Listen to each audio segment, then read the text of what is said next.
dan juga Bapak Rusmi Nuryadin selaku pengajar terakhir. Kali ini saya akan mempraktikkan coaching supervisi akademik pembelajaran di kelas bersama rekan saya Ibu Jani Murtatina.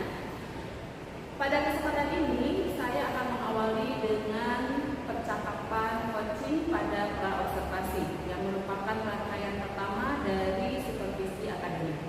Berikut adalah rangkaian coaching pada tahap pra-observasi saya. Assalamualaikum Bu Dewi. Waalaikumsalam. Bagaimana kabarnya hari ini Bu Dewi? Alhamdulillah baik. Alhamdulillah. Bu Dewi, saya mau mengganggu waktunya sebentar, tidak apa-apa? Ya, tidak. Ya, baiklah Bu Dewi, sesuai dengan apa yang sudah kita sepakati sebelumnya mengenai rencana supervisi akademik ya, terhadap Ibu Dewi di kelas. Ya. Tujuan dari supervisi ini tiada lain adalah saya ingin membantu mengembangkan kompetensi yang ada pada Bu Riri khususnya dalam proses pembelajaran di kelas. Bu Riri, ada tujuan dari tahap pertama kita ini yaitu tahap pra-observasi adalah saya ingin mengetahui tingkat kesiapan dari Bu Riri dalam melaksanakan kegiatan seperti kita nantinya. Gitu ya Bu Riri ya. Baiklah Bu Riri, apa yang menjadi tujuan yang ingin dicapai dari percakapan kita ini Bu Riri? Tujuan yang ingin saya capai itu yang pertama adalah berbagi informasi mengenai proses pembelajaran saya ketika di kelas, lalu mendapatkan refleksi, dan selanjutnya untuk mendapatkan umpan balik terhadap proses pembelajaran saya ketika di kelas. Oke, baik ya. Jadi tujuan yang ingin dicapai dari percakapan kita sekarang adalah Bu Riri ingin adanya sharing begitu ya, berbagi pengalaman tentang proses pembelajaran di kelas. Juga Bu Riri ingin mendapatkan refleksi dan juga umpan balik ya dari kegiatan pembelajaran di kelas itu ya Bu Riri. Baiklah Bu Riri, materi apa yang akan disampaikan pada saat nanti kita supervisi akademik Bu? Materi yang akan saya sampaikan kebetulan untuk kimia kelas 11 itu materinya sudah sampai larutannya. Baik, jadi materi yang akan disampaikan pada supervisi akademik nanti adalah mengenai larutan penyangga. Baik Bu Riri, tentunya pada saat nanti Bu Riri menyampaikan materi tersebut ada tujuan pembelajaran yang ingin dicapai oleh siswa-siswa Bu Riri gitu ya. Nah, apa yang menjadi tujuan pembelajaran dari materi tersebut?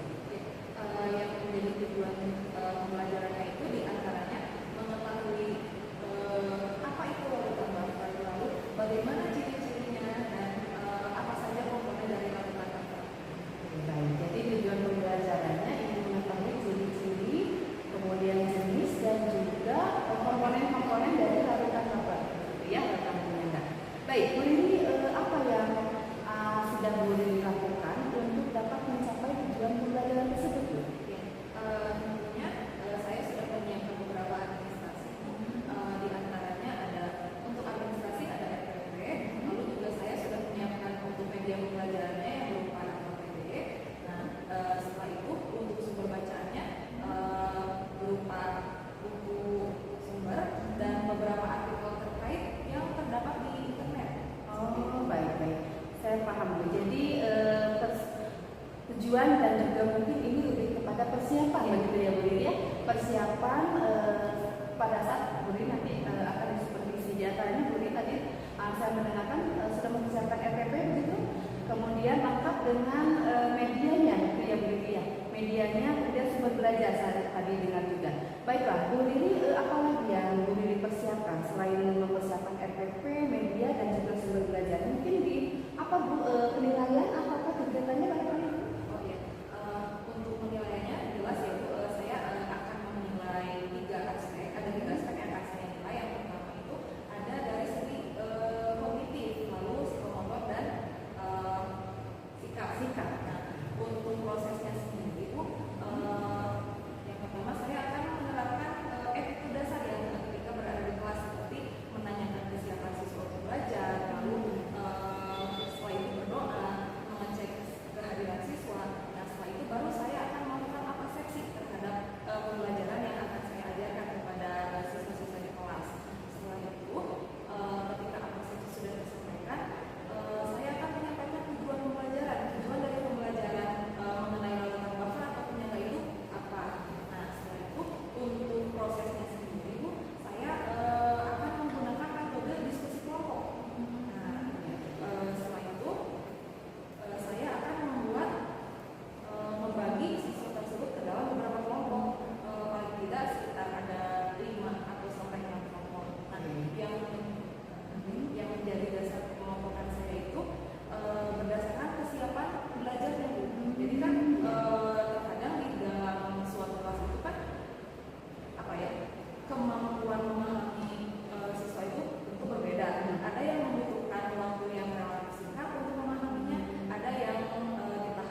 tentang kegiatan atau lebih kepada metode mungkin itu dengan diskusi, benar Bu ya?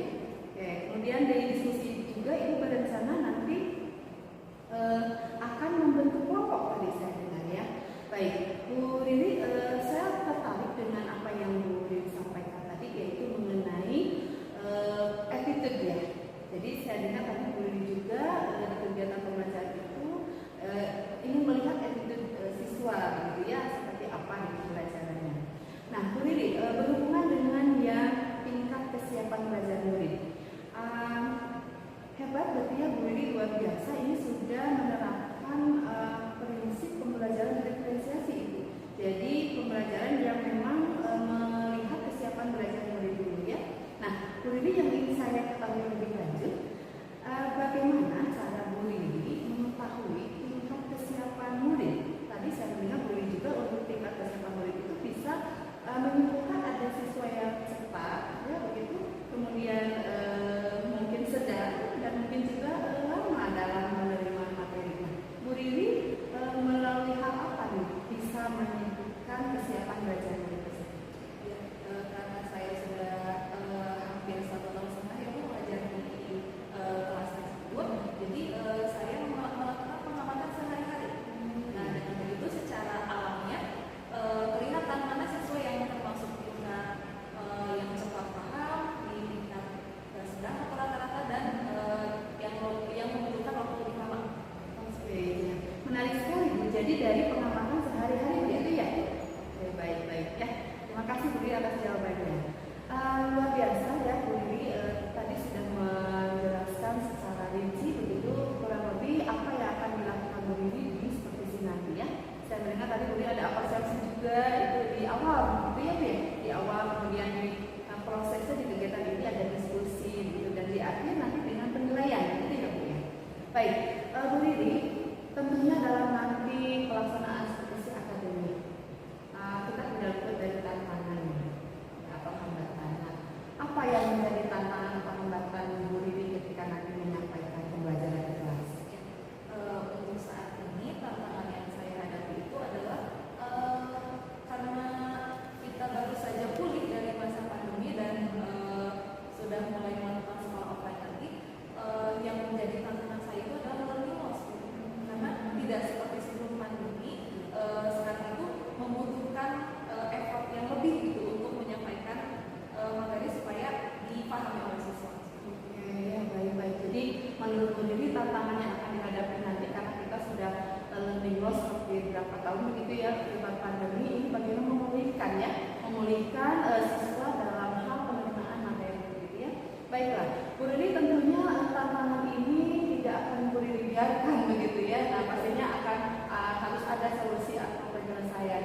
Nah, bagaimana solusi yang akan Bu Riri ambil untuk bisa mengantisipasi tantangan tersebut? Ya, untuk mengatasi learning loss yang saat ini terjadi, saya akan mulai dari hal-hal yang kecil dulu.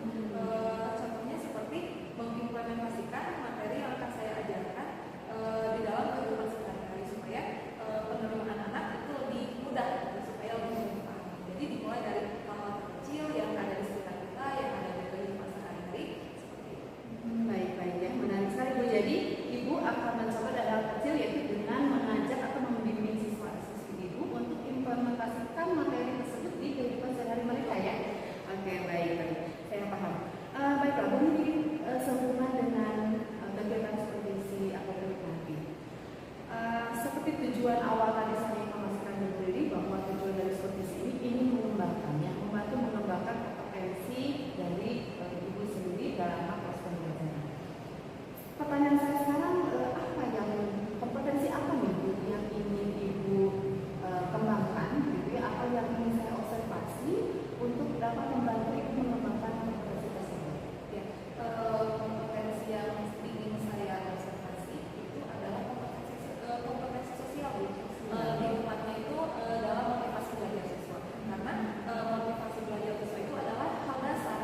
motivasinya sudah matang, sudah bagus, pasti kedepannya akan lebih mudah. Baik. Saya bisa menangkap kompetensi yang ingin Bu Lili kembangkan itu tadi adalah motivasi, gitu ya, motivasi dari siswa. Berarti sama halnya kompetensi yang ingin Ibu kembangkan itu adalah kompetensi sosial emosional, gitu ya Bu ya. Oke, jadi kompetensi sosial emosional itu yang ingin Ibu kembangkan. Baiklah Bu Lili, apa strategi untuk bisa mencapai ke kompetensi pengembangan tersebut? Ya, tentunya sebelum kita memotivasi orang lain, harus diri kita dulu yang dimotivasi. Jadi saya akan melakukan motivasi dari diri saya sendiri, lalu setelah itu saya akan mengajak siswa atau mengajak siswa supaya mereka mempunyai motivasi yang besar, motivasi belajar yang besar. Baik ya. Baiklah Bu Lili, tadi saya mendengar strategi Bu Lili itu mulai dari diri sendiri dulu ya Bu. Jadi bagaimana Bu Lili membangkitkan motivasi Bu Lili dulu, gitu ya, baru bisa nanti memotivasi siswa. Baik Bu Lili, kapan waktu kunjungan kelas bisa saya lakukan ke anak Bu Lili? Ya, insya Allah hari Kamis. Hari Kamis ya, baik. Di kelas mana Bu kalau boleh saya tahu? Di kelas 11 MIPA 3. Oke, di kelas 11 IPA 3 ya Bu ya. Baiklah. Satu lagi mungkin Bu Lili dari percakapan pra-observasi kita ini. Setelah dilakukan observasi, tentunya nanti ada perbincangan lagi nih antara Ibu dengan saya untuk membicarakan perkembangan dari observasi yang dilakukan dari pembelajaran ini. Kapan waktu Bu Lili senggang untuk kita bisa berbicara lagi? Kebetulan hari Jumat juga saya sedang boleh kalau misalkan hari. Oke, baik. Jadi hari Jumat ya kita sepakati untuk kita melakukan percakapan pasca observasi begitu ya Bu Lili.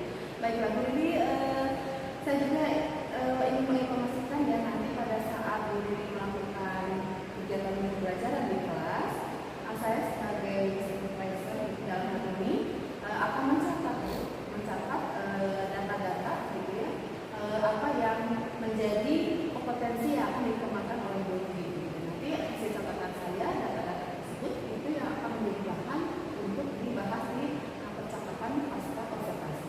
Itu ya Bu Lili. Oke. Baiklah Bu Lili, semoga apa yang sudah Bu Lili rencanakan dan juga apa yang kita bicarakan di percakapan pra-observasi ini bisa terlaksana dengan baik ya Bu, dengan lancar. Kemudian nanti hasilnya juga menggembirakan dalam arti bisa mengembangkan kompetensi dari Bu Lili sendiri. Baiklah Bu Lili, itu saja mungkin untuk percakapan pra-observasi kita. Terima kasih atas waktunya ya Bu ya. Sampai bertemu nanti di observasi ya. Oke, Assalamualaikum warahmatullahi wabarakatuh Bu Lili. Waalaikumsalam.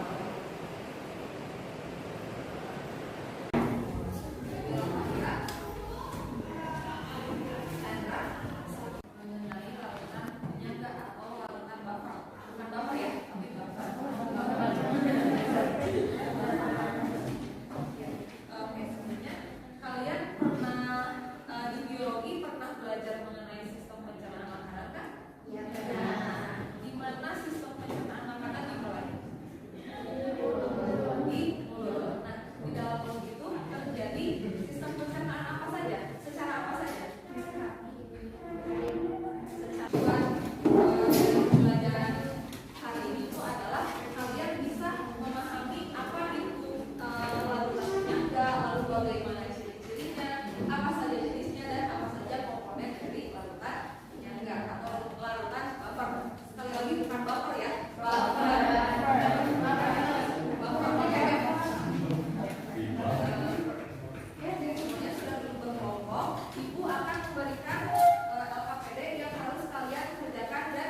Terima kasih kepada Rehan yang telah menyimpulkan pelajaran hari ini. Dengan demikian pelajaran hari ini dicukupkan. Semoga ilmunya bermanfaat.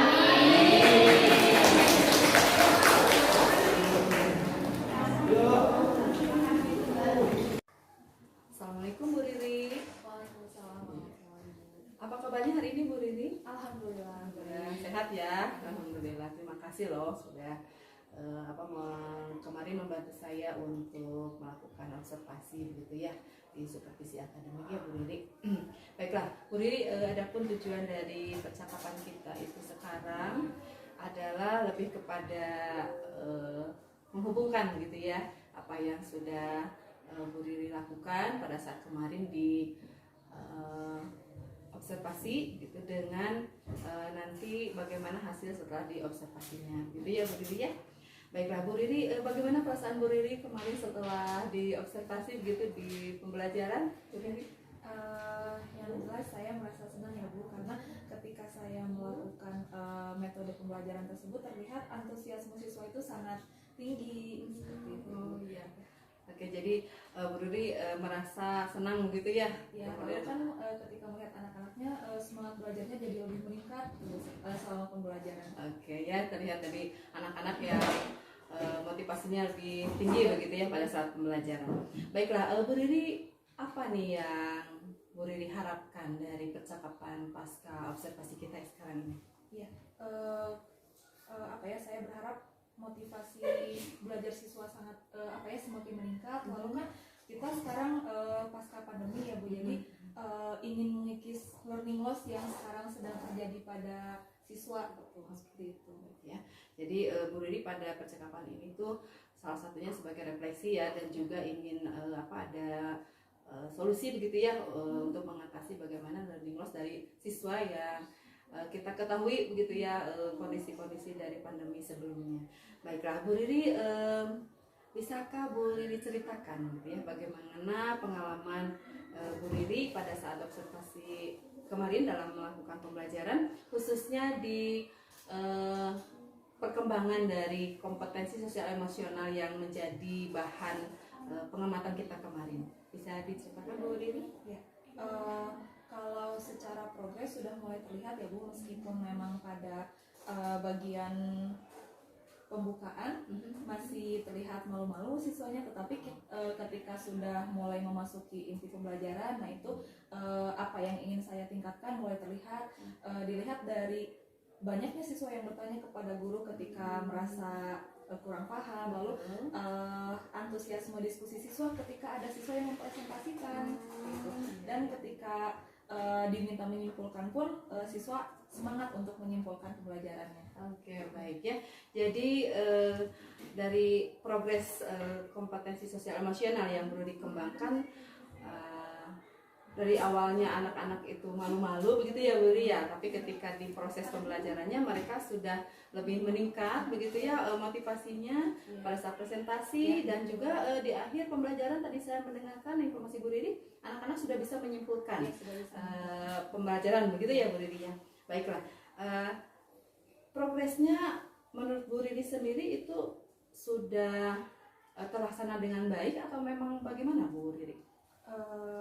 Sudah terlaksana, hanya mungkin siswa memerlukan seperti pertanyaan pemantik begitu supaya bisa termotivasi lagi ya. Oke ya, jadi perlunya pertanyaan pemantik begitu ya untuk bisa lagi memotivasi siswa-siswanya ya.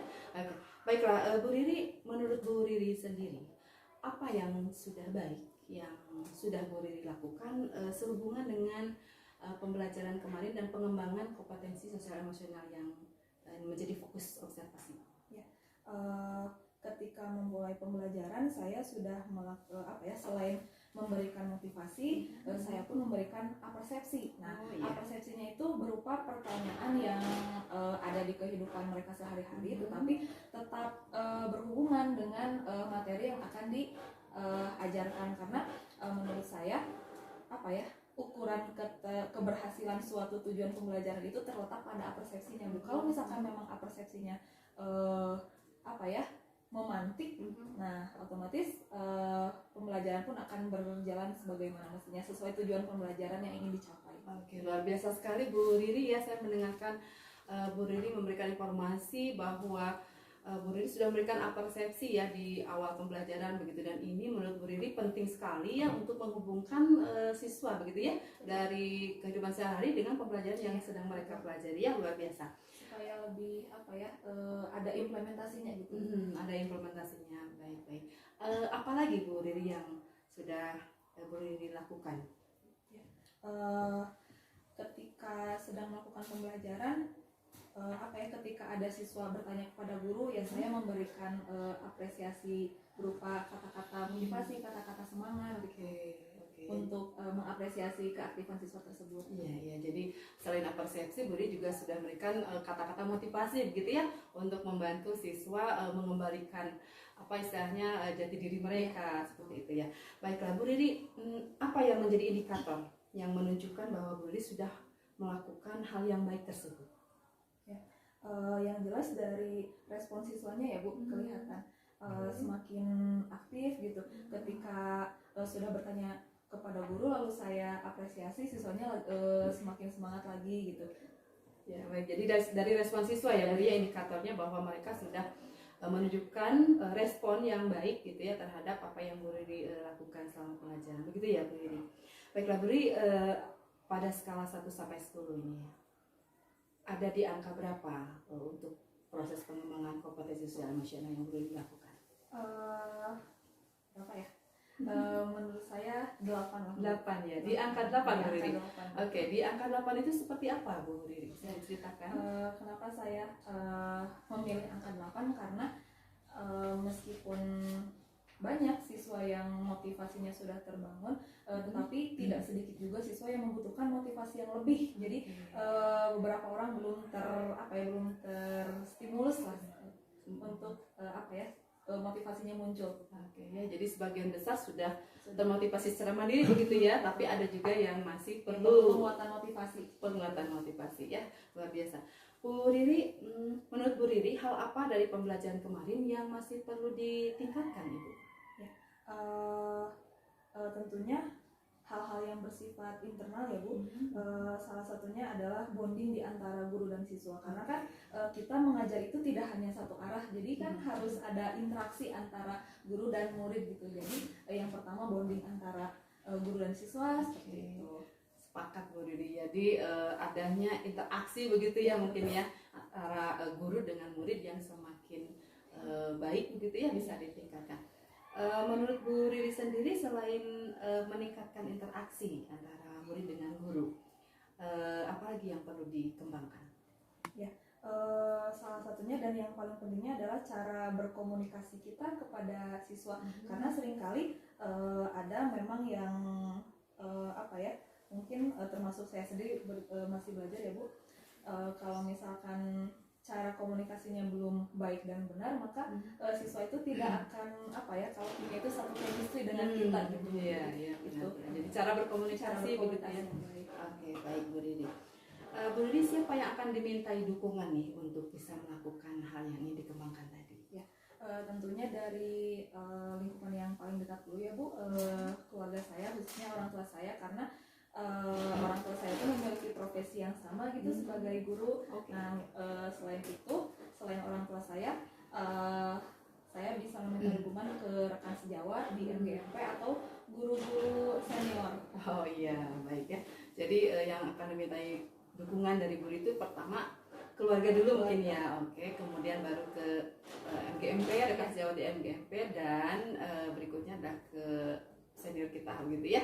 Oke, baik Bu Riri, sedikit mungkin saya mohon izin ya untuk menyampaikan pandangan begitu terkait dengan pembelajaran yang sudah Bu Riri lakukan di kelas ya. Saya melihat memang pada awal pembelajaran begitu Bu Riri sudah menyampaikan ya apa yang sesuai dengan ada di RPP begitu, mulai dari judulnya ya, kemudian tujuan, kemudian saya lihat juga ada persepsi, betul sekali, jadi ada pertanyaan pemantik begitu ya, kemudian juga menyampaikan kemanfaatan tuh ya sudah dilakukan oleh Bu Riri, jadi manfaat mempelajari materi dengan kehidupan sehari-hari mereka. Kemudian juga masuk ke proses ya, itu juga sudah luar biasa. Bu Riri juga sudah menunjukkan nih area yang ingin diobservasi kemarin, yaitu pengembangan kompetensi sosial emosional ya, dengan cara membangun motivasi dari murid-murid Bu Riri gitu ya, untuk bisa mengikuti pembelajaran. Begitupun ketika pada saat diskusi, Bu Riri kan saya lihat tidak segan untuk masuk ke kelompok-kelompoknya, kemudian memotivasi, melayani gitu ya, dengan sepenuh hati tentunya ya Bu Riri. Dan di akhir pembelajaran saya juga sudah melihat bahwa tidak terlepas di proses saja, pengembangan kompetensi sosial emosional yang dilakukan terhadap murid juga terlihat, yaitu ditunjukkan dengan diberikan waktu gitu ya kepada murid untuk bisa refleksi gitu ya, kemudian mengungkapkan perasaan juga ya, kalau tidak salah di akhir tes seperti itu. Oke, baik Bu Riri, sekarang kita akan menuju kepada pengembangan begitu ya. Pengembangan yang tadi ingin Bu Riri lakukan sebelumnya adalah meningkatkan lagi cara komunikasi. Selain cara komunikasi, menurut Bu Riri, area pengembangan kompetensi lain yang ingin dikembangkan itu apa, Bu? Kalau saya pribadi lebih ingin meningkatkan kompetensi keprofesional nih Bu, kompetensi profesional. Ya. Karena kan sebagai guru juga kita harus betul-betul profesional dalam mata pelajaran yang kita ampu. Oke, baik ya. Jadi kalau bisa saya sebutkan, aktivitas pembelajaran yang Bu Riri lakukan itu lebih ke pengembangan ke profesional ya. Nah, seperti apa Bu detailnya aktivitas yang Bu Riri akan lakukan? Ya, untuk aktivitas pengembangannya saya dimulai dari hal-hal yang paling enggak simpel sih Bu. Ya seperti mengikuti webinar, diklat, dan dalam waktu dekat saya pun akan melakukan MGMP ya. MGMP di tingkat sekolah gitu ya, di tingkat sekolah. Oke, baik. Tujuan yang ingin Ibu Riri capai nih untuk atau pada kegiatan tersebut itu apa? Ya, tentu saja menambah ilmu dan wawasan saya begitu Ibu, supaya yaitu meningkatkan apa yang ingin saya tingkatkan, yaitu keprofesionalan. Oke, baiklah. Apa yang menjadi ukuran keberhasilan nih Bu Riri sudah mengembangkan profesionalisme? Ya. Yang pertama jelas ya Bu, profesionalisme meningkat, lalu pelayanan terhadap siswa bisa lebih ditingkatkan lagi, dan bisa lebih terampil lagi dalam mengelola kelas. Oke, bisa terampil mengelola kelas begitu ya, untuk meningkatkan pelayanan. Baiklah, Bu Riri, siapa yang akan menjadi pendukung nih dalam hal perwujudan begitu ya, pengembangan profesional tadi? Tentu saja dimulai dari lingkungan yang paling kecil dulu, keluarga saya, ayah dan ibu saya. Ya, lalu meminta dukungan juga kepada rekan-rekan yang ada di sekolah, sesama guru, seperti itu. Ya, jadi keluarga terlebih dahulu gitu ya Bu ya, kemudian rekan sejawat ya. Oke, baiklah Bu Riri, kapan akan dilakukan itu pengembangan kompetensi profesional? Ya, insya Allah dalam waktu dekat, hari Jumat saya akan melakukan kegiatan MGMP di hari Jumat ini ya Bu ya. Di tingkat sekolah Bu? Ya, di tingkat kabupaten. Setingkat kabupaten. Oh, luar biasa sekali. Oke, baiklah Bu Riri, apa yang dapat Bu Riri simpulkan nih dari pembicaraan kita sekarang? Ya, yang dapat saya simpulkan itu tentu saja saya menambah pengalaman saya menambah pengalaman saya terkait model pembelajaran yang akan diterapkan, lalu saya juga ingin mengeksplor lebih banyak lagi gitu model pembelajaran yang lebih baru, karena kan sekarang banyak model pembelajaran seperti itu. Dan saya juga tahu ternyata untuk melakukan untuk menambah ilmu itu tidak hanya kita yang mencari, tapi kita juga bisa mendapatkan ilmu tersebut dari siswanya gitu. Jadi sambil belajar, sambil mengajar, sambil belajar juga. Oke, luar biasa Bu Riri. Jadi yang terakhir sekali tadi ya Bu Riri ya, Bu Riri, ternyata kita sepakat mungkin ya bahwa pembelajaran itu tidak dapat dari rekan sejawat gitu ya, tapi juga dari siswa-siswa kita, gitu ya Bu Riri ya. Oke, baiklah Bu Riri, sepertinya kita sudah ada di ujung waktu percakapan pasca observasi. Luar biasa sekali Bu Riri ya, sangat memotivasi dan juga menginspirasi saya mungkin ya, khususnya dalam proses pembelajaran. Mohon maaf atas segala kesalahannya Bu Rini ya. Terima kasih, sampai bertemu lagi. Assalamualaikum warahmatullahi wabarakatuh. Waalaikumsalam warahmatullahi wabarakatuh. Mantap tuh ya nih. Boleh biasa di